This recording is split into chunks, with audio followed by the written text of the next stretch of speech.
的大型情感节目《爱情保卫战》，看看今天请来的几位老师是谁？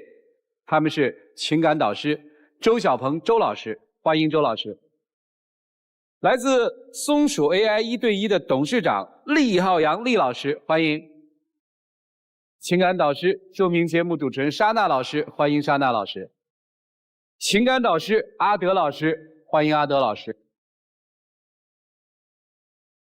各位，让我们来了解一下这对嘉宾的基本情况，请看。我和他在广州打拼了几年了，吃了不少苦，苦日子我可以将就，但我接受不了他总是对我很冷漠。我平常是吵不过他，小事可以听他的唠叨，家里的大事肯定得听我的，但是他从来不会顺着我来。他为这个家承担的责任越来越少，现在就是个甩手掌柜，对我和孩子埋怨很多。他这个态度我没法再顺着他了。我们现在的生活状态很不好，我也想去改变，但是我跟他之间只有争吵，我也不希望我们的感情出现这么大的问题。有请这对夫妻，有请。张先生46岁，来自河南，出租汽车司机，有请。马女士46岁，来自河南，超市导购，有请马女士，有请。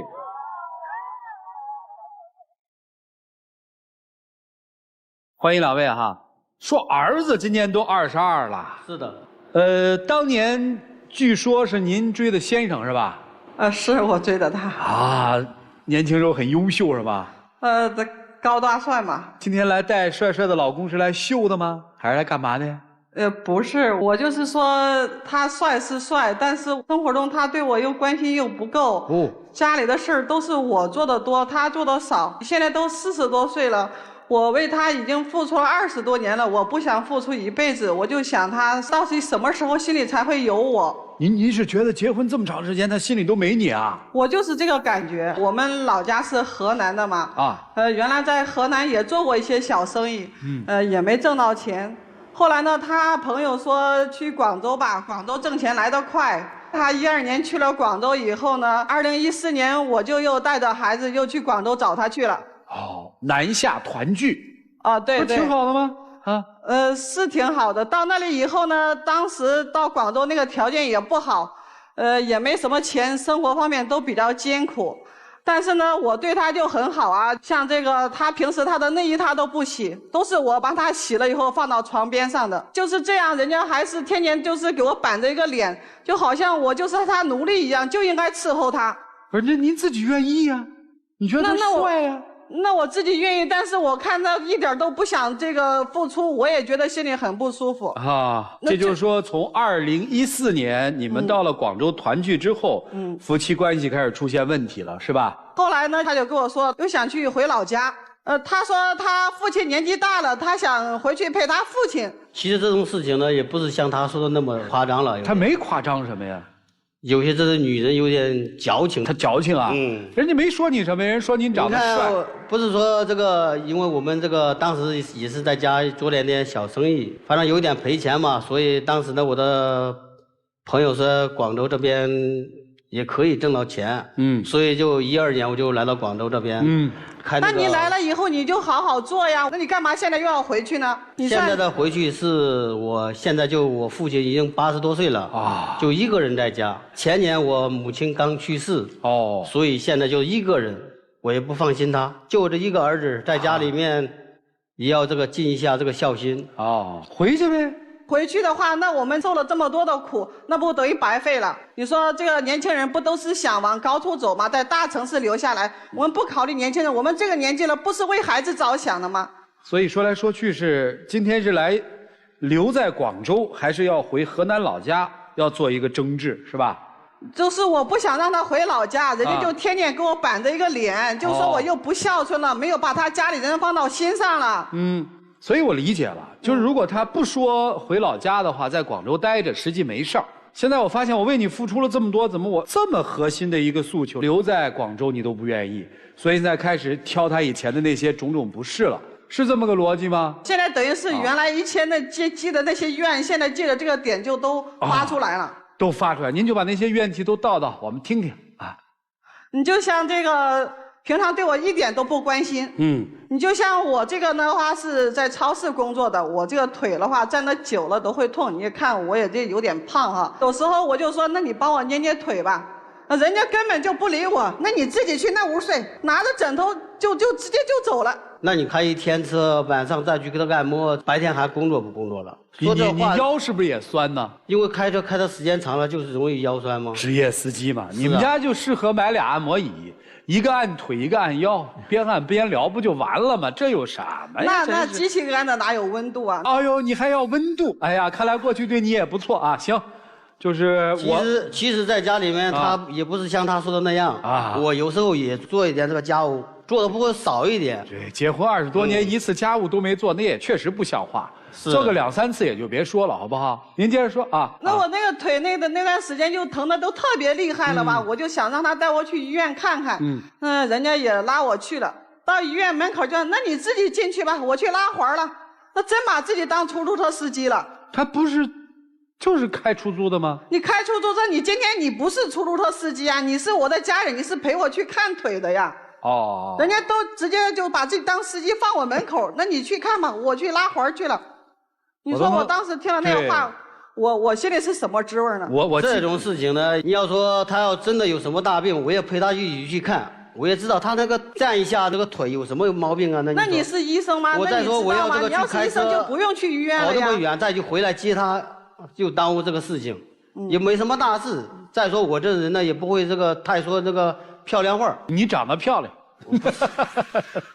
然后呢？后来检查完了以后的话，倒是也没什么大毛病。没事。我还是想让他接我回去，那个腿还是痛嘛，就是说走路还是不方便。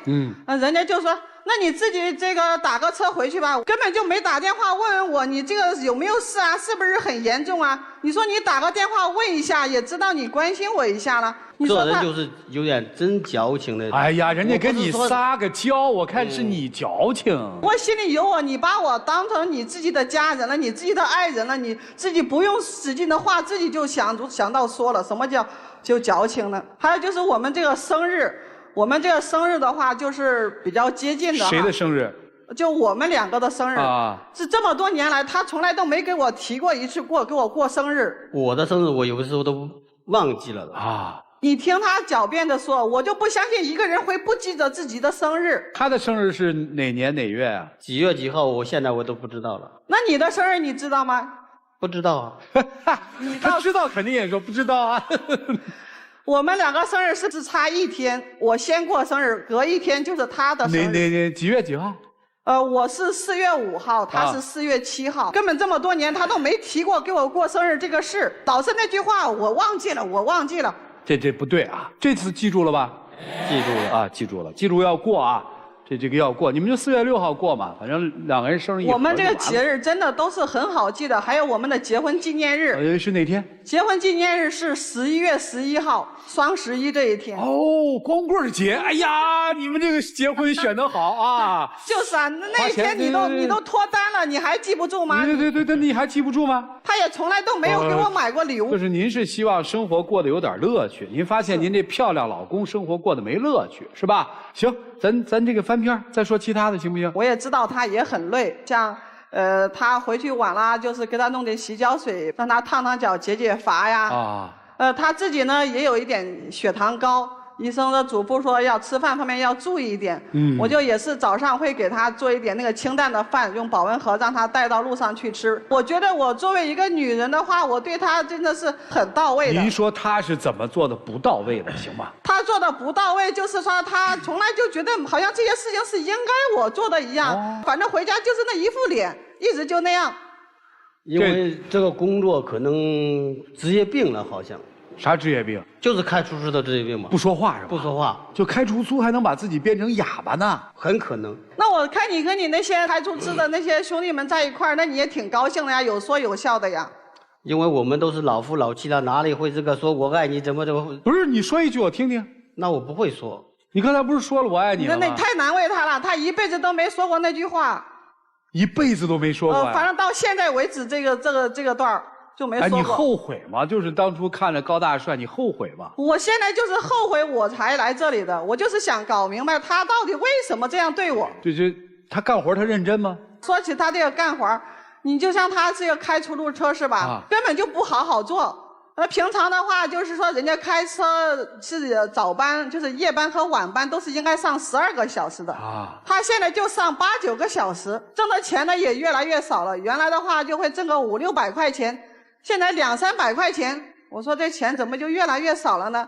人家说那现在出租车不好跑，那你不相信，那你去跑跑试试，反正就这么多，你爱要不要？那你是为我挣钱的呀。我不是就是说为了攒点钱给孩子，那不是你的孩子啊，你干嘛那个态度对我？这种工作呢，开了好几年了，也身体有点真的累了，所以我也真想换一个工作去做一下。他说他这个开出租车累，去年的话我弟在家没事干，我就说那你要不你也来广州开出租车吧。我的本意就是说我弟还年轻一点。然后他们对班开的话，我弟开时间久一点呢，他开时间短一点，这样他也可以歇一下。你剥削你弟哈？那也不是剥削，那我肯定还是想我老公一点嘛。你看，对你多好啊！他毕竟还是比他年纪大一点，我就想让他歇，他想歇就让他歇一下。是。那别人的话也不会这么担待他的，是不是？对。他来了以后，不是他对这个开车这个不太熟悉嘛，要让他带一下他，就带了1个晚上，数落我弟数落的是。哪都不是，那我弟呢就，也不想开车了，因为他说人家不是这块料了，就又走了。现在我都不想开出租车了，他又让他弟故意来开这个出租车，他能挣到钱。再说这个路况他又不熟悉，所以呢我就，你觉得这条挣钱的道不太合适啊？对，是吧？是。所以你是为了小舅子好，是吧？对啊。你把小舅子给骂走了，是吧？你是一片赤诚，是吧？是啊。他没理解，对吧？你听他这样说，我弟走了以后，他埋怨我，还说我给他净找事儿。这位跟您儿子关系怎么样？他和我儿子的关系也不好，平常在家里老是骂儿子。就说我儿子现在不是上学嘛，还在上大一。22岁上大一啊？他上学比较晚，那个时候我们来广州的时候，他是初中刚毕业。他当时就学习也不好，不想上学，打了一段时间的工，重新上的技校，现在上大专的。这也不错啊。你看他是学生，他肯定要父母养，他又说我儿子你这个怎么是啃老了，你怎么没用了？我儿子呢就也很讨厌他，反正2个人在家里基本上也没什么沟通，也不怎么聊天。他这个白天上学，晚上那么晚才回来。我这个白天这个工作，晚上要休息好才能开好那个车，在路上车那么多，那么晚他回来，那一说我说的2句又多。那人家又不是天天都在外边玩的，不想想那人家是年轻人呢。不是他没有勤工俭学一下？现在的大学生大多数勤工俭学啊。他有时候也是做一下，但是现在小孩子、年轻人都开支都比较大嘛，就是我挣的都没有花的多。我就这1个孩子，我也不是想让他就太节约了嘛，反正是可能是我就对我儿子也比较好。其实这种事啊，都是他妈惯着他。那一次呢，就是说我加班嘛，我老公就让我儿子和他一起做饭，我儿子就说那你做你的吧，我点外卖。结果人家又开始大发脾气了，好多凶我也不知道。我下班回家，那个地上那个摔的那个碗呐、那个筷子啊、那个菜啊，反正是摔了一地，乱七八糟的。儿子也没在家，我打了半天电话，人家才接，说不回去了，在朋友家里，今天在同学家里住了。你说你每次非要用那种我想跟儿子在一起说说心里话，可是他呢，他就不听我的话，他去点外卖，我在做饭，这样生气。那本来就是你做饭，然后你们2个人一起就行了。你让他和你一起做饭，看他现在女孩子还不会做饭，男孩子哪个会做饭呢？这事情啊，只有一件事，就是他妈惯着他。对，这咱们不讨论了。那儿子反正也成年了，对不对？您就陪他回去呗。就是啊，我也跟他说过呀，我说儿子在这边让他这个住校。对。我们回家。对呀，这不是很正常吗？对，您对这个方案有意见是吗？那不行，我来广州这么多年，刚开始那么多苦我都吃了，现在这个条件也好了，这工作也都比较稳定，而且孩子上学将来还有希望，我不可能再跟你回老家的。那让他自己回老家行吗？他想回的话，那我们日子就别过了。所以就说您忍气吞声的过了大半辈子了，是吧？是啊。后面的那大半辈子，您得做一回主了，是这意思吗？是啊，我就觉得我这个不能一直这样过一辈子，我就像他的奴隶一样，他就像奴隶主一样，一直主宰着我。现在呢，我说什么话，他跟他儿子就是一律反对我说这个话，不让我走。所以您在家里树敌太多呀。那以前我说话也可管用啊，现在不管用了。以前帅呀，现在老了呀，没资本了呀。现在他走，我觉得也没人要他了。你看。所以你反正你没人要了，我怎么揉吧你揉吧你？哎，其实夫妻感情还是挺好的，对吧？心里还有他，对吧？怎么说呢？说实话，怎么说呢？你舍得他一个人回老家吗？反正我是不回去，就看他自己怎么想。你舍得他一个人回老家吗？我觉得他应该不会回去。我问你个关键问题啊，你心里有他吗？我心里当然有他了。你有他什么呀？我也知道他对我好，所以我还有呢？还有呢？现在我也所以他说什么话我也听他的。哦，你听他的，你喜欢他吗？因为我现在这个年龄了，这个不喜欢也不行了。你的意思是说你也没法就被逼无奈的喜欢是吧？只有喜欢。是只有喜欢还是只能喜欢？他说的这个话，被逼无奈的喜欢。好好说话。那你那么勉强干嘛？好好说话。你再去找你的那个最喜欢的呗。对，她是你最喜欢的女人吗？是啊。你爱她吗？爱她。那这你看多好啊，没毛病啊！你看你还乐了，哎呀，其实你也知道怎么逗乐她是吧？这是你不想是吧？因为我不会，他也会，你是放不下那架子。不是，他也不会说那些漂亮的话了，所以我，你好好跟他甜言蜜语，他肯定跟你回老家，你信吗？我这个没有试过，哎，试试吧。行了，这个其实是一对幸福夫妻啊，拼搏了很多年。妻子是觉得现在真的好像生活面临了一个很大的一个坑了，对吧？对她来说就是好像是个伪命题，其实这是一个妈妈如何要把儿子扶上马去还得送一程，这是一个儿子如何要在老父亲的有限的这个时光当中好好的做陪伴。是啊，这个时候夫妻之间产生了一个巨大的冲突，这些冲突就把过去的一些陈芝麻烂谷子给勾起来了。听听老师们的意见，好不好？来，一起进入丘比特问卷。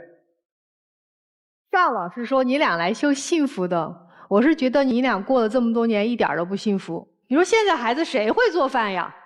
我家女儿10岁，前2天自己给我烤包子，大早上我早上睡懒觉起不来，所以这件事情充分的告诉我们，只有不贤良的妈妈才能有出息的闺女儿。闺女儿，对，而且我们家经常孩子起来给我做早饭。好，我想说什么？我不是真的希望他做早饭，但是让孩子学会独立生活这个能力，是你必须做妈妈要教给他的。他22岁了，法定年龄都可以结婚了，他应该去照顾别人了。所以你培养了一个儿子，不会照顾人，连自己亲妈都不会照顾。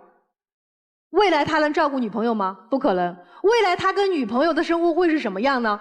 你俩这样，就您儿子除非找到一个特别像您的人，什么都给他做完了，然后您儿子可能会幸福。不，他儿子找一个像你闺女儿这样的人就可以了。不可能，我已经告诉我闺女儿，如果他不会给你做饭，别找啊。所以马女士，我觉得第一个您不幸福，您没有把儿子真的培养成一个独立的人。第二个，我说您不幸福，这男人跟了您20多年了，他有真的体谅过你吗？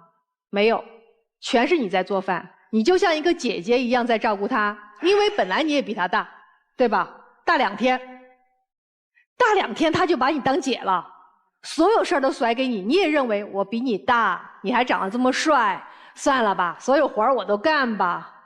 所以您干了所有的家务活，不是人家挺幸福的。其实这种事情我也没有在家不做，我也做过。您就别在那儿得了便宜卖乖了。反正您把所有该干的干了，然后把他照顾的根本不需要做任何的事情。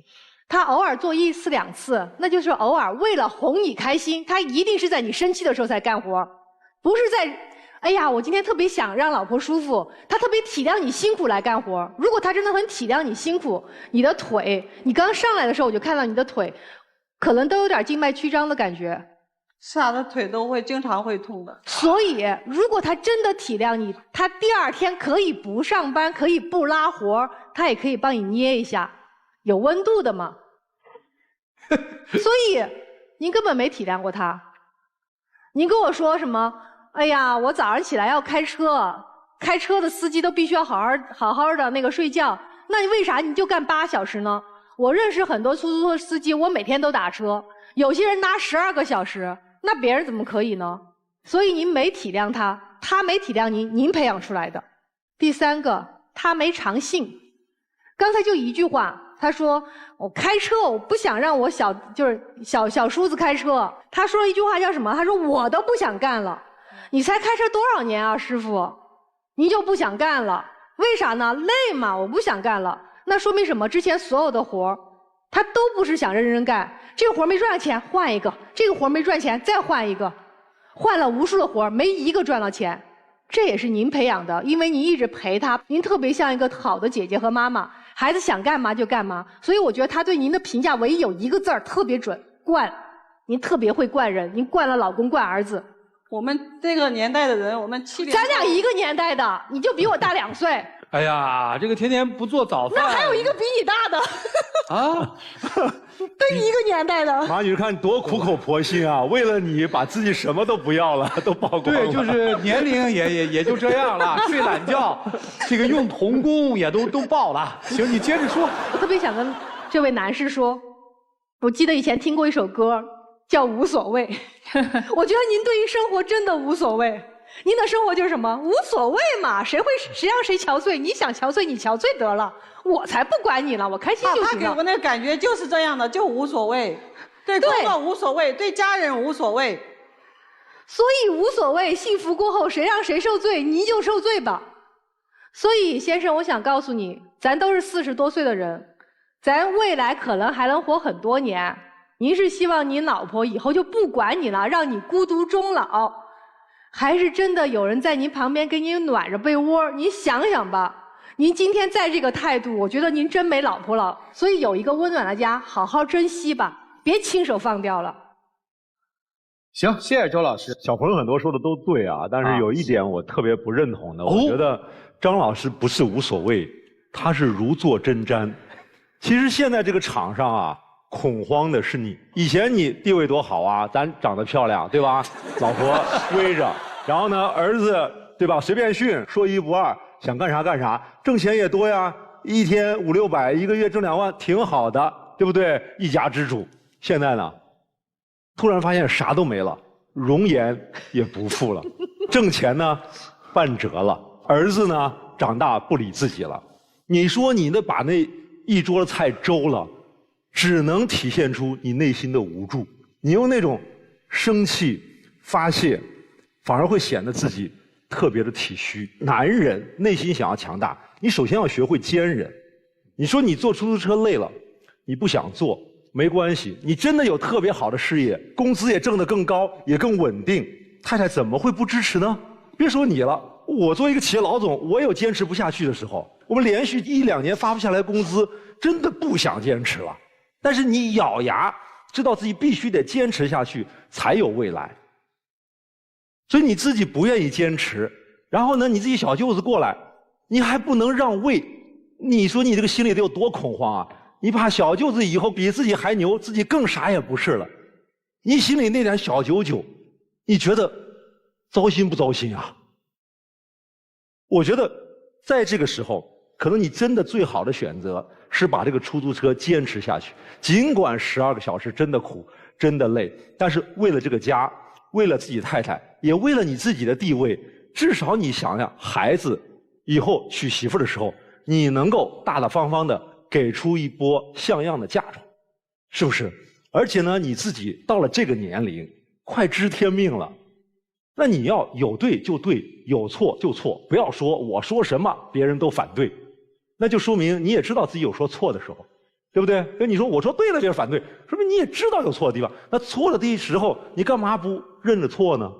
你老要舔着脸装对呢？你真的放下，坚持，日子挺好的。谢谢厉总。男人的甜言蜜语可以让女人瞬间的一笑泯恩仇，但是说甜言蜜语的男人，这是一种能力，他是有那能力的男人吗？夫妻几十年的模式形成之后，想要轻易改变，的确很难很难的。当你明白这是一个什么样的人的时候，当初选择了这个人，你就要承担你选择的那个后果是什么。但是如果丈夫看见了妻子的付出，看到了这些年您受的恩惠和被宠爱的这些时光的话，我觉得男人不要得寸进尺，否则的话，所有的爱都会付之东流的。谢谢。好，谢谢珊娜老师。你说了很多很多你的付出，我看到只有2个字：讨好。每一个讨好型人格的人手里头都有一把锋利的匕首，你手里也有。你用忍让啊，让婚姻保持下去，但如果超越了你的界限，你就会把这个匕首掏出来了。所以你不无辜，这我要跟你说的。我想跟男方说啊，你也不无辜，你特别会用冷暴力这一招，而且你用的炉火纯青。我也知道他辛苦，所以我也去帮他去做，做的不多。好，做的不多，说的更少。说的少。这就是典型冷暴力。其实啊，我对你们俩的婚姻的走向一点儿也不担心，我更担心的是你们的孩子。在冷暴力环境中长大的孩子，他内心缺爱。下一个痛点是你孩子情感出现问题的爆发点。只有这些。好，谢谢阿德老师啊，我不同意周老师的观点啊，我就觉得很幸福嘛。40多岁，婚姻这么持续下来，在这个婚姻当中，你看到了妥协，你看到了谦让，你看到了恐惧，这不就挺好的婚姻标准吗？那还怎么着？我觉得婚姻该有的元素全都有了，现实生活就是这样的，特别真实的夫妻。而且他们面临的困惑都是中年人面临的困惑吗？你这就是抉择吗？多大精力放在要不要再奔一下这上？还有没有足够的动力有奔的目标？现在您是有奔的目标，为儿子奔吗？他没了吗？他是觉得儿子应该自己奔吗？我们这不说谁对谁错啊，这不就是个现实的问题吗？他作为儿子，他就想守儿子那点道和德了吗？是不是？没有对错，这大概就是我觉得这是中年人最幸福的样子，就是你人近中年的时候还有烦恼，或者说烦恼丝一件一件的堆在你面前，我觉得中年人最大的幸福。其实我最关心就是你这次来到底要干嘛？是要他留在广州继续努力为这个家拼搏和耕耘，还是要让他改变对你的方式，对你温柔体贴？你到底要什么？我2个都想要。你贪心吗？所以他一个也给不了吗？你只能要一个。这个你们回去商量啊。接下来的时间留给他们，一起进入真情60秒。以前的事情把手放下都过去了，现在呢，你说什么我也是听吧。往后继续这个跟着你，跟着儿子一起好好过，这就是我最大的目标。我觉得这个都成你的性格了，你要是看你能不能改变了，你要不改变的话，我确实觉得心里会很憋屈的。我也努力改变自己。你做什么事情呢？我以前可能没说什么好听的话，以后也在这一点上也多说一点。你说句我爱你会死啊！我爱你，马秀芳。好可爱。秀芳同志，回去吧。其实说这个我爱你这几个字呢，我结婚到现在没有。你别说了，你快走吧。谢谢2位，请回吧。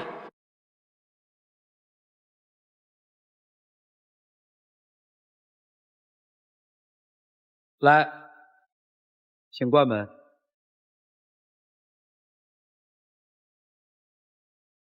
接下来当然要看他们自己的选择了，看看马同志到底是怎么出来的，是马儿奔着出来的呢，还是颠着出来的？来，请开门。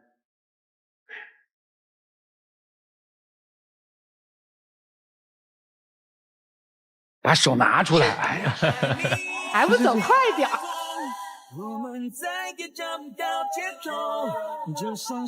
拉手拉手，温柔点。哎呦呦呦呦呦呦！哎呦呦呦，打！走走。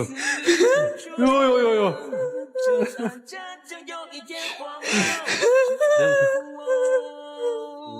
不是哭啥？幸福的哭，幸福的哭。来来来来，一起见证属于这对夫妻的浪漫时刻，请见证。你是我，这生命中世上独一无二。我说出去只是缘。好的，你的宝。Marry me, my baby。每分每秒每日每夜每一个你都是幸福的起点。请亮灯啊！永远不会变。来，礼物送给你们，祝你们幸福。来，请回。每一个我都比你多爱一点。只求永恒永垂。一生我爱你等了20多年，所以一生我爱你会让一个中年的女人眼含热泪哈。到底说出来我爱你重要，还是做到我爱你重要？每个人有一个自己的标尺，祝他们幸福吧。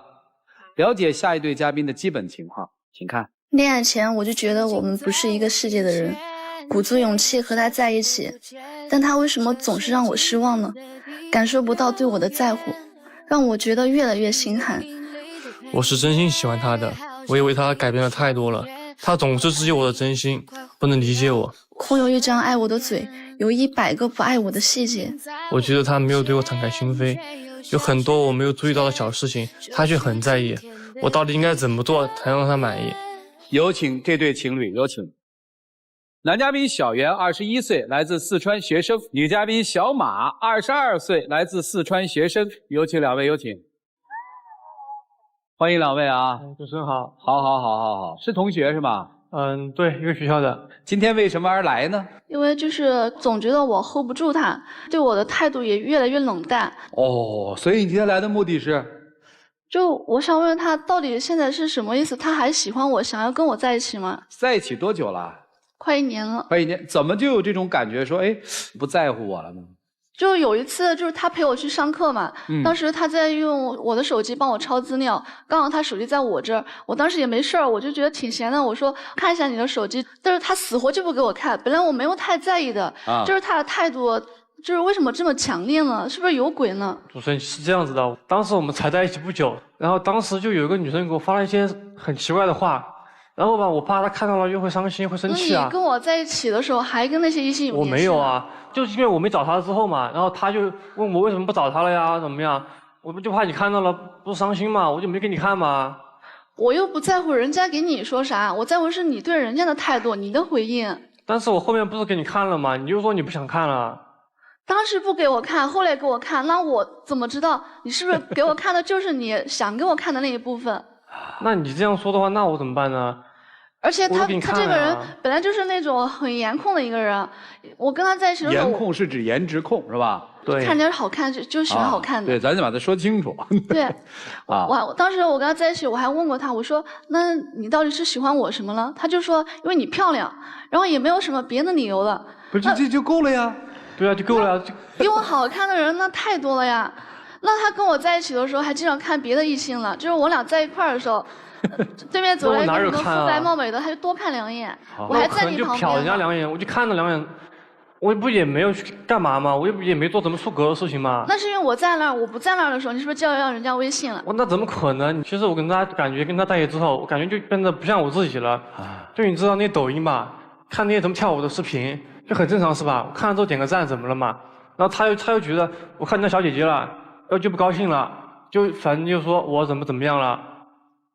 那是因为他抖音上就点了3万多个关注，80%、90%全都是那些好看的那跳舞的视频啊，那小姐姐，还有一些就是性感妖娆的。那我怎么办啊？那是因为你喜欢看，所以他才会给你推这种。哦，这个你也吃醋啊？点赞也吃醋啊？对。就是其实情人节的时候。怎么了？情人节？我提前2个月就给他准备了礼物啊。然后我之前也跟他说过，我说我从来没过过情人节，他就应该知道我对这个是有期待的。但是他在情人节的前一天，他才开始问我，他说你想要什么？你喜欢什么？我以为他会像我一样，就是花很多时间就准备了呢。那我不是问你想要什么了吗？就是说我想给你买礼物啊，那不就证明我喜欢你吗？我们刚在一起的时候不这样，刚在一起的时候他就想给我买什么东西就直接买给我，也不会问我喜不喜欢要，想不想要。我们在一起那么久了，要务实一点了呀。我生气的其实不是这个，是在之前的2天，他跟我说他没钱了。他没钱了，我确实没钱了呀。他说他没钱，不能带我吃好吃的了，然后他又让我挑礼物，他这是什么意思呢？就是说他没钱了，不要让我想着在他那儿得到什么嘛。哎呀，这姑娘的这个脑路这么快啊！不是我的意思就是说，即使我没钱了，我也会给你买礼物的，知道我意思吧？你根本就不懂我的意思，知道吧？确实我也没钱啊。他的意思说，你看你告诉我没钱，就是不想给我买礼物吧？要给我买礼物，我愿意买便宜的礼物，是这意思吧？是，到后来最让我心寒的。就是我发现他的余额不是他说的那种情况，那个钱是我们家里面给我拿来学车用的钱。现在你随便你怎么狡辩，反正我也不知道真实情况。那我是不是送你礼物了呀？那不能证明我喜欢你吗？那礼物就是他问我想要什么，因为他说我没钱嘛，然后我就意思了一下，就要了一支口红，也就100来块。那有什么问题啊？没问题啊！我觉得我这人就比较很直接，你说什么就是什么，你说怎么样就怎么样。我没有多讲。为什么你什么事情都要让我主动的开口向你要？我要的是你主动想给我的。还有什么呀？你2位？就我们异地之后。怎么又异地了呢？因为放假嘛。哦，放假。异地之后呢，本来2个人也见不上面，他每天也就是对我的消息爱回不回，可能我给他发10条，他也就只回1条。然后他去干什么也不会提前跟我说，就让我一个人在那儿干等，我一整天的心情就受他的影响。不是你说他发什么呵呵哼哼啊，我怎么回啊？那我10句全是呵呵哼哼嘛。那有些可以不用回的，我就没必要回啊。我为什么每句都要回呢？我只是说你对我什么都有个交代，你要去忙什么事你跟我说，我不是不让你去，你别让我担心。不是你担心什么呀？就他一跟我聊聊，突然人不见了，那谁知道什么情况了？其实主持人他就是太敏感了，你知道吧？就之前我们在学校的时候，我们也这么聊天啊，当时他也没说什么问题啊，我们也挺好的，过得挺好的，你知道吧？他也挺开心的，他也没不生气。哎，就是见不着嘛，就有点惦记。这在学校那是能见上面啊，就不会有太多的就是聊天这些，也没什么。异地之后我们不就是见不着了吗？他也没说跟我开视频。对比我闺蜜的对象，他们每天晚上都会开视频。不是，咱就这事儿就别对比了吧？比较干嘛呢？我。而且他说，就算平时没什么聊的，那我真的就是身体不舒服的时候，我告诉他，他也没表现对我关心。你怎么没有？你怎么了吗？就上一次我眼睛发炎了嘛，就很恐怖，我还拍了照片给他，他看了之后他就说好红，然后就没有下文了。他就很红，眼睛很红，我说什么呀？我说那你怎么办？去医院去抢救一下。你觉得我这个事就是小事是吧？对，我觉得就很小的事情啊，你没。那我什么样的事才是大事？那比如说你什么生病、感冒、发烧啊，你骨折之类的呀。何记者，我骨折了才能得到你的关心。我不是那意思啊，我肯定。但是我这个人比较直嘛，我不知道。我也不懂得你的那个意思啊。有天晚上就我跟他发了就是一大串掏心窝子的话，但是他看见之后，他第2天早上跟我就只回了一个早，对我就没有任何的回应。那我可能我确实是因为就是家里的一些原因，就导致我这个人确实是敏感。就他总是说他有多喜欢我，但是我是真的我感觉不到。然后我也喜欢去一遍一遍的试探他到底喜不喜欢我，我不敢确定。不是你试探干嘛？你觉得他喜欢你吗？你感受到了吗？我喜欢他的呀。我就是因为感受不到，我才。那就是不喜欢嘛。我有时候我也在找自己身上的原因啊。不找什么原因啊？谈恋爱谈得那么累，你们2个人真是一点小事儿。你什么意思？喜不喜欢姑娘？我喜欢她呀。你感受到她喜欢你吗？感受到了。那你就配合她呗。对，我就问她要什么就给她什么呀。她就觉得我不为她准备，不为她考虑了。你现在明白她今天来的意思了吗？不太明白。啊，你看，你跟他说清楚，都不明白。你跟他说清楚。我只是想让他对我这事事有回应，句句有回应，不要让我总是我一个人在那里说半天，他根本就没有懂我。那不是我改了吗？我有在改啊，我慢慢在改啊。再问你懂他吗？懂了。你懂他，你说一下他什么性格呀？他就是比较文静，然后什么都不爱说，就让我去感受他，你知道吧？他说我什么都不说，那个就你觉得你男朋友是那种能感受到的人吗？我感觉他就感觉以前一天就什么也不想，什么都要我去教他，我要去教他去怎么去爱我，包括一些小的事情教他怎么做啊。我觉得这个他是不是两种可能性？一种可能性是他真不会，还有一种可能性他是在你身上不会。你觉得是前者还是后者？在我身上不会。就是你判断他是会的，只是对你不下功夫，不下心思。因为我听他讲过，他对他前女友真的挺好的。你当时喜欢他什么呀？问个特傻的问题。我不知道，我就是对他就感觉很不一样，因为他喜欢你真的有原因。我第一次看见他之后，我整个脸都发红了，我没有出现过这种情况。不就是帅吗？那我也不是很差啊。对，这会儿你自信了，所以就千万不要计较。你看这女生，我说她对你是有原因的，因为你长得漂亮，对吧？你喜欢她，脸都红了，是因为她帅。你承认这个现实就好了嘛。接下来要承认就是他是什么样的人，你是什么样的人嘛。你现在相信他吗？我先问一句。他只是改了他之前的一些坏习惯。那也挺好的了吗？这些我知道。所以你还要的更多，对吗？就是对我的这些关心实在太少了。这么听起来，实际是因为放假两个人不在一起了，距离让两个人之间产生了很大的隔阂。有一大部分的原因。有一大部分的原因哈。你们不在一起的时候，是不是觉得没话可说呀？对呀，就没什么聊的呀，就觉得没意思啊，聊天。你呢？跟他分享日常啊，或者是自己看到的一些或发生的一些有趣的事情，他听完之后，他就很奇怪，就是说，那我们睡觉吧，就没有对我分享的事情表示一个回应。啊，那说明他不感兴趣。不是不感兴趣，那会儿已经很晚了嘛，我就很困了。我说那我们睡觉吧，就睡了呗。你这也太突然了，平时你也不是那个点睡觉啊。那天我可能就是有点困了，我就觉得。你可以直接跟我说，你说我现在有一点困了，你也要早点休息。睡了吗？晚了吗？睡了，那就困了呀。所以这就是现在年轻人谈恋爱的一个问题。其实一开始都特别正常，谁谈恋爱都这么过来的，因为好看或者因为别的什么，就一个点，互相喜欢了就开始恋爱嘛，是不是？恋爱不就是互相了解吗？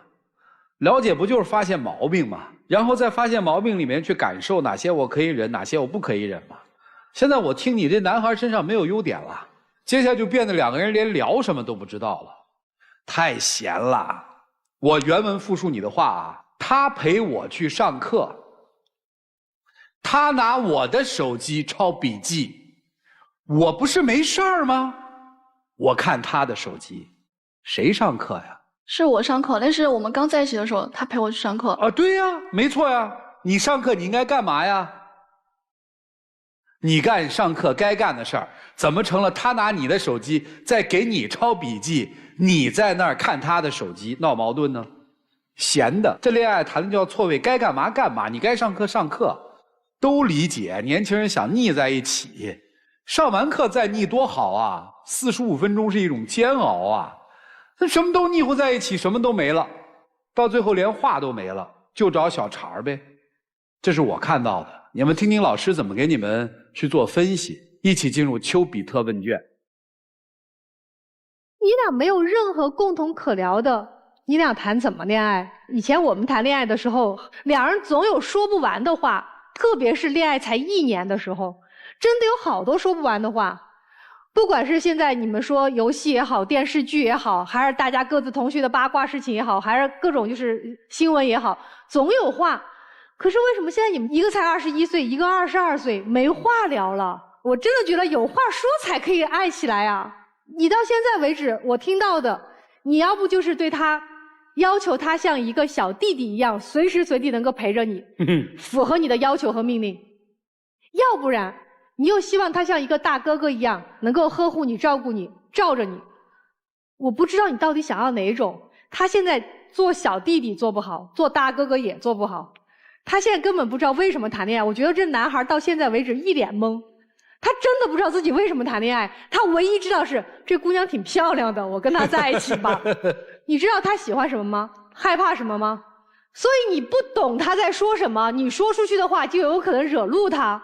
所以我劝你不要谈恋爱，你还没到谈恋爱那个思想，你怎么谈呀？你不知道你哪句话会让他开心，你不知道怎么去陪他聊天，你不知道晚上你跟他说晚安的时候，他在那边是闷气，你通通不知道，然后你认为你自己做得很对，所以你怎么谈恋爱？我倒觉得现在你不如好好学习得了。那同样对于女孩来讲，如果你想找一个比你年轻的小男生谈恋爱，我觉得要不你就当一个知心大姐姐教他，虽然特别累，你告诉给他，我这么说话的时候你要怎么回复我，我这句话怎么说的时候你要怎么回复我，你把他这一张白纸教成你想要的那个学生，你就可以了。但你又不教他，你懂吗？你不教他，他什么都不清楚，他不清楚你就只能生气，所以这个恋爱谈的就超级累。所以现在我就给你一个建议，你要不当老师慢慢教他，因为他现在还愿意做一个可爱的小弟弟，要不你就别跟他谈了，他真的什么都不懂。所以你自己想清楚，你的恋爱才会谈得舒服，否则变成你一个人跳独角戏。所以小鹏老师的核心意思就是，恋爱是两个人谈的，别自己跟自己的感觉谈恋爱，各谈各的。你们俩，我觉得根本在哪里呢？我觉得根本在于你们在消耗青春，你们没有用心去浇灌爱情。我就回想我大学的时候谈恋爱，其实爱情没有那么简单的，就是你要特别用心，你要特别用力，你可能还要改变自己很多，委屈自己很多，想要去理解对方，迁就对方，为了对方的爱好去牺牲自己。但是男孩，你看你女朋友说一句你顶一句，有的时候说一句中间你顶3句，你们都没有彼此替对方去想，都在想自己的那一趴。我当时大学的时候是中国最早做极限运动的吧，然后各种什么溪降啊、崖降啊，然后徒步呀。那我女朋友我就带着她去了1次，她就发烧了。后来呢，我就阉割了所有的我的极限运动，我陪着她打80分。尽管我以前是打桥牌的，我就觉得80分特别愚蠢，但是她开心嘛，是不是？我就陪她玩。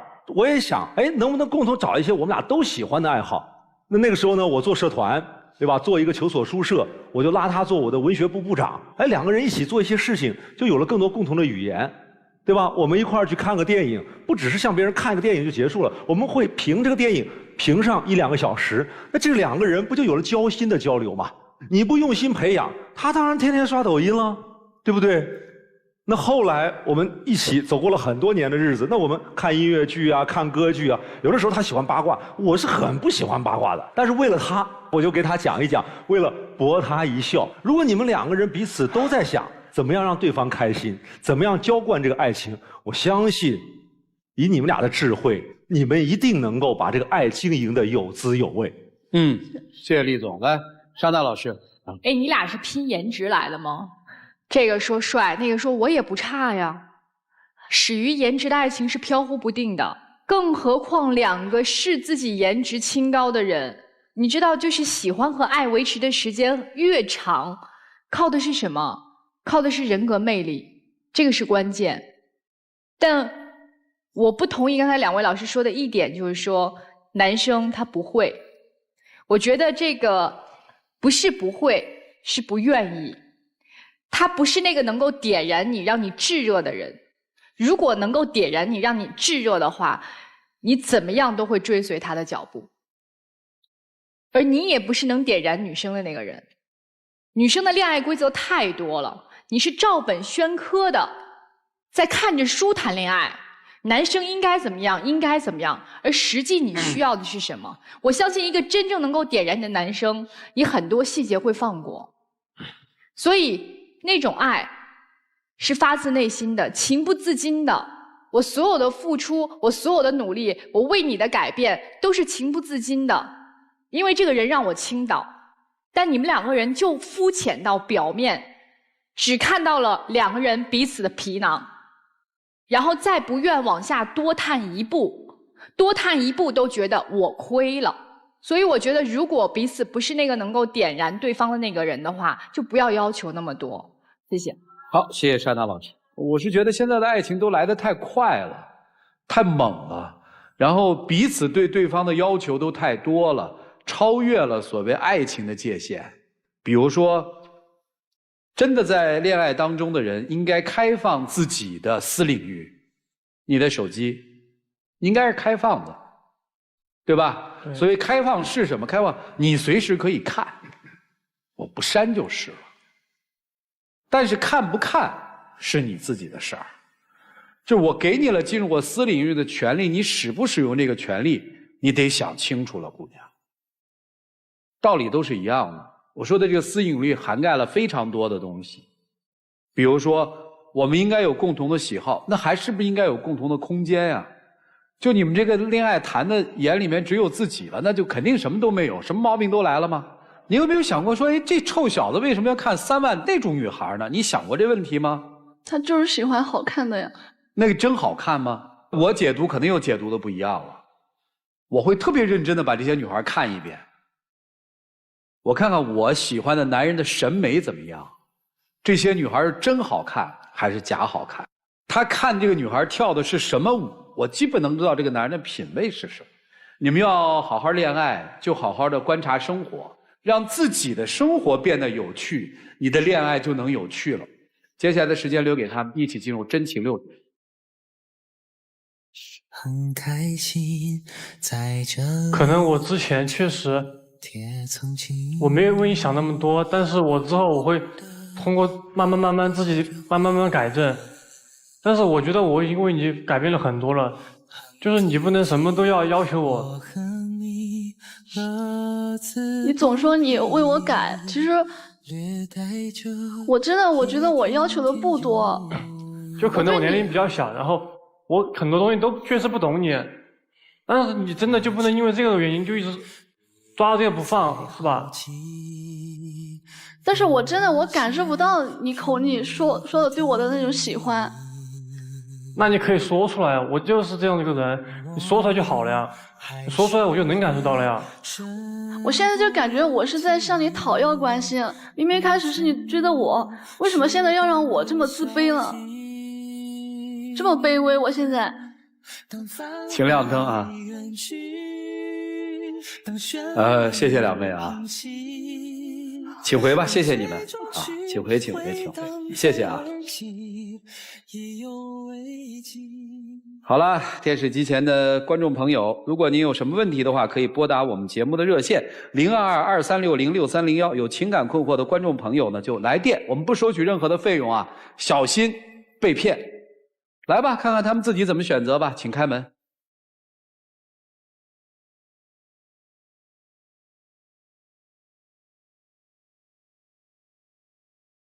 有一种悲伤是烧着云里难受不？挺难受的。咋难受啊？本来来这儿吧是解决问题的吧，我没想到来这儿就分手了。分手不是也是解决问题吗？就是挺遗憾的吧，感觉。还想追她回来吗？想啊。为什么要追她回来呢？就还是很喜欢她嘛。这世界上其实好看的姑娘多了去了，你刷抖音那些姑娘都比她好看。我觉得她很特别，对我来说。啊，哪儿特别？我说不出来，就心里觉得很特别。啊，愿意为她付出的最多的是什么？时间。付出了吗？还没有。好像有位老师说的，如果你觉得爱还没有被燃起来，就放过自己和他，这就是一段经历。如果你想追他，你就认真把他追回来，但是那是因为爱，而不是因为志气。谢谢你啊，谢谢，请回。怎会失去方向？有一种悲伤。电视机前的观众朋友，扫描屏幕下方的二维码，下载京云 APP， 了解更多的新闻资讯。接下来有请我们老师进入到京云中央厨房，让我们一起进入爱情保鲜剂。有网友提问说，我和男友在一起2年了，他从来没有给我买过一件像样的礼物，每次吃饭的时候呢都要 AA 制。我俩现在在消费上有很大的差异。他认为钱就应该花在刀刃上，我觉得钱更多是赚出来的，而不是省出来的。现在我们两家已经开始商量我们的婚事了，我父母挺喜欢他的，可是呢，我不想这么抠抠搜搜跟他过一辈子，我是不是该和他尽早分手？的确，消费观是婚姻生活当中一个非常重要的因素。如果消费观出现了很大的偏差，婚姻质量是一定会受到影响的。想想清楚吧，祝你幸福。当然要感谢电视机前观众朋友的收看和陪伴，我们下期节目再见，谢谢大家。